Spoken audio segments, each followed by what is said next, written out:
ইসলামী bank news top 10। সাবেক পরিকল্পনা মন্ত্রী ও সাবেক সংসদ সদস্য এম এ মান্নানকে কারাগারে পাঠানো হয়েছে। চট্টগ্রাম রেঞ্জের অতিরিক্ত ডিআইজি মশিউর রহমানকে ঢাকা থেকে গ্রেফতার করেছে গোয়েন্দা পুলিশ। ঢাকা বিশ্ববিদ্যালয়ে যুবককে পিটিয়ে হত্যার মামলায় গ্রেফতার ৬ শিক্ষার্থী আদালতে।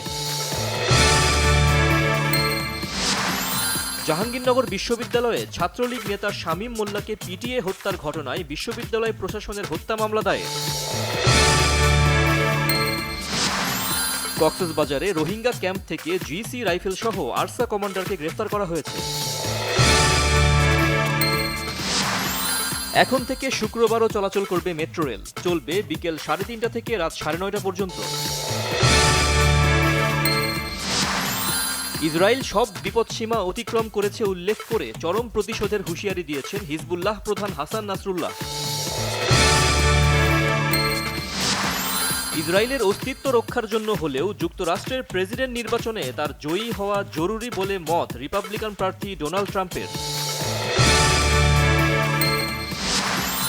সিরিজের প্রথম টেস্টের প্রথম ইনিংসে ভারতকে 376 রানে অল আউট করে জবাব দিচ্ছে বাংলাদেশ। ভুটানে সাফ অনূর্ধ্ব 17 ফুটবল চ্যাম্পিয়নশিপের উদ্বোধনী ম্যাচে আজ লড়বে বাংলাদেশ ও ভারত।